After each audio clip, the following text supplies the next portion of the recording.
Hi everyone, Professor Zeeb here, and welcome into another video lecture. This time we're going to talk about divorce. This is something that we talk about a lot in the class. And this time we're going to apply it specifically to the adolescent years and how divorce affects the adolescent population specifically. We're going to see some differences than as we discussed with early childhood. So let's get right to it here. We'll go to the slides.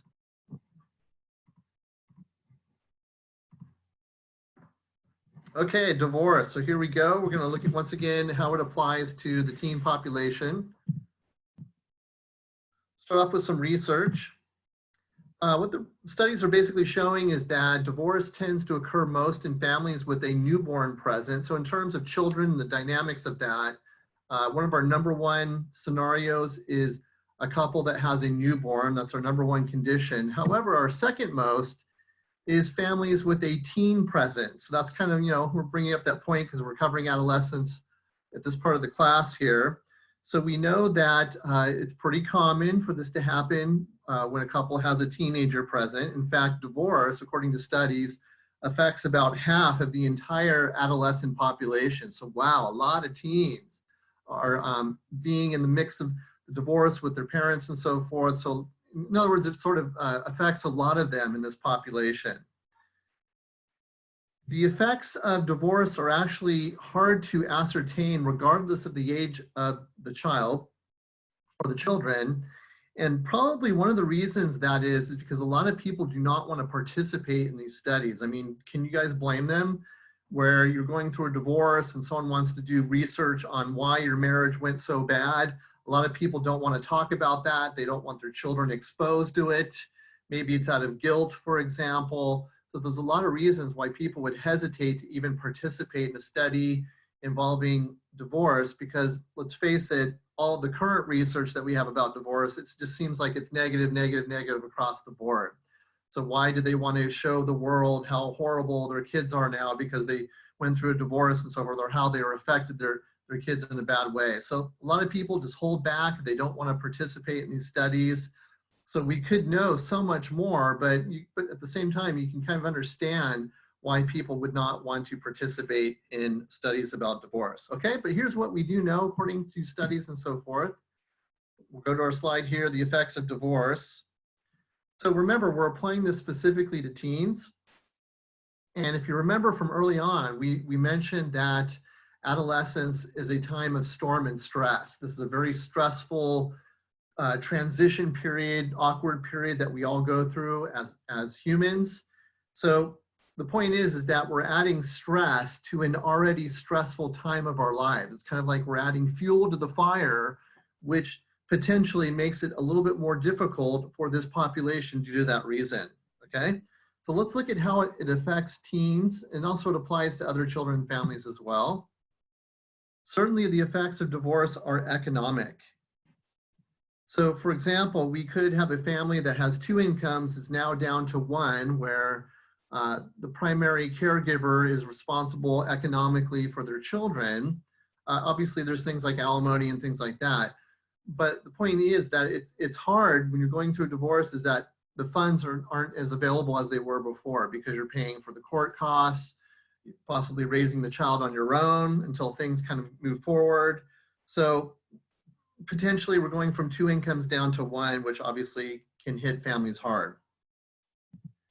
More specifically, how this applies to the adolescent time is that teens are what we call status conscious.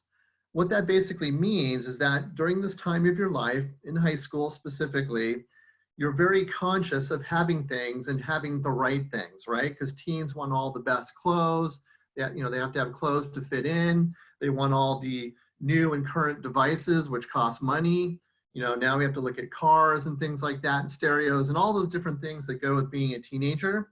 We know that teenagers really like things. They like to have the latest fashions and so forth, and that costs money. Unfortunately, that costs money. So if we have a household who's really struggling economically and now their child wants all those things, it's kind of hard for them to keep up with their peers who come from intact families who have both parents contributing to the income. So we really think that could hit them hard because they are status conscious. In other words, it may be linked to things like resentment, because they can't keep up with their peers in terms of that, which could lead to anger, it could lead to depression and so forth. So obviously that could be a factor here. However, on the other side of the coin, you could also argue that teens for the first time can now contribute to the family income. In fact, in some cases, that is what we're seeing, where the oldest child may have to take on more responsibility during or after a divorce in terms of contributing money to the family, being a caregiver and babysitter because mom's having to work 2 jobs to kind of get by. So, at one side of the coin is that they're able to work and provide money, but at the same time, it's putting stress on them to sort of contribute almost like an adult would when they're still technically a minor, and that can be problematic. So what happens when a teen loses one parent? When one parent is gone, whether they've moved out or something's happened, in this case, we're saying it's a divorce. How does that affect the child? Well, it's losing a source of support potentially, right? Whether it's financially, but also psychologically, because in my opinion, children need 2 role models in their life. I know there's some great single parents out there, and that's great, that can handle it. I understand that. Maybe there's other people in their life. But in my opinion, I really think that a child needs a father figure and a mother figure. So even if there is a divorce, it's very important for both of them to stay in that child's life, to give them advice and support and so forth. So we really want to see that. We don't want a child to lose out on those opportunities and to miss out on those things. Let's face it, custodial rights typically are given to the mother. Something like over 90% of the cases are going to go to mom. So in most cases, they're losing their father in some way. But whichever way you look at it, whichever parent it is, that child is potentially losing a source of support. So it's very important for that parent to still be in the child's life in some way. We've also discovered that the discipline process becomes disrupted during and after a divorce. Do you guys understand why that is? It could be that the parent is so wrapped up in this emotional turmoil of a divorce that it's taking time away from being a parent and disciplining their child. So they may be so wrapped up into that, so showing anxiety or guilt over it or whatever the case may be, it may be taking a bit away of being a parent for that child. Let's face it, being a parent is a difficult thing for 2 parents, let alone 1. So if the burden's all placed on one person, it's hard for them to be a complete role model for that child before the divorce actually happened in some cases. So we know that consistent discipline may not be present for many different reasons. It could be guilt, it could be preoccupation with the divorce itself, it may be resentment, maybe it's a way of one of the parents getting back at the other parents, finding ways to make them mad because they're bitter over the divorce, so they're not completely stepping up as a parent and maintaining the roles that were there in the first place. So you kind of see that sometimes where that creates problems. We know that decreased parent contact, and certainly that could be the case with the divorce, may actually be related to discipline problems. In other words, you have to think about how this affects teens. They're in a time of their life where they're spending even less time around their parents, and now that the one parent that's raising them may be so preoccupied or devoted to work to make ends meet, it may be less time to discipline their child. So we think things really sort of can be disrupted during that time. But also teens want to be, independent of their parents. They're breaking away from their control, so to speak. So once again, what we're saying is that a divorce potentially creates this scenario where there's even less discipline because the teen is spending less time with the parents to begin with, but when they are with the parents, it may be disrupted because they're not around, or they're sort of concentrating on the problems that they're dealing with. So we know that disciplines, if there's lack of discipline in that situation, it's opening the door for discipline problems to happen, and we actually see that. So it could lead to things like antisocial behavior, delinquent behavior, et cetera, et cetera. Divorce is also related to psychological health, which is obvious. Once again, divorce makes teens vulnerable to stress during a very stressful period. All right, so the research has confirmed this. Children who come from divorced homes and families tend to be more depressed when compared to children from intact families, which to me, in my opinion, makes complete sense. Another sort of thing you have to think about here is something that's actually pretty common when parents go through a divorce, and that is something called triangulation. All right, so I'm going to go to my visual aid here to kind of help me explain this. So hopefully you guys can see this okay. So let's say that before the divorce, we have a family, sorry about the glare there, where they have one child, okay? So we have mom on this side, dad on this side, and then the child here, so you can kind of see our triangle here, all right? Let's say things go poorly in the marriage and a divorce actually happens. So now this connection between mom and dad is severed, and now this child here potentially can be placed in this emotional tug of war between mom and dad. In other words, they're pulling the child both different ways because they love their child, but at the same time, they're losing time with them due to divorce and custody and so forth. So my point is that sometimes, unfortunately, kids get in these emotional tug of wars, and it forces them to deal with adult issues while they're still minors. In other words, let's say that dad has visiting rights, so the child's with dad, he may be bad-mouthing the mother when he spends time with the child. You know, your mother is this person, she did this to me, this is why I hate her, this is why she's a horrible person. But when that child goes over to mom, the child's hearing a completely different story, that dad's this jerk, he did all these things, this is why he's a poor father. So this poor kid, who is still technically a minor, is having to deal with adult issues while they're still young. In other words, we don't want kids to grow up too fast. We don't want them to have to deal with adult issues before they're ready to actually deal and cope with those issues. So thus it creates this sort of triangulation, this emotional tug of war, where the poor child is being pulled back and forth and hearing it from both sides, and thus has to make a decision, who do I believe, and how do I sort of deal and cope with this? So that's an unfortunate thing that sometimes happens with divorce.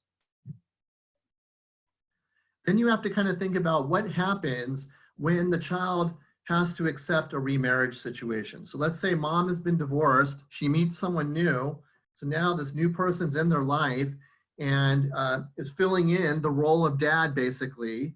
Can you see why that could create some problems? I mean, sometimes that could be the greatest thing because this new person could be the best person ever. They could fill in a void that's missing within that child. But do you also see kind of the problem where the child may feel that you're not really my dad, you're not really my parent, I don't need to listen to you, who are you, how dare you? In other words, it may create feelings of betrayal.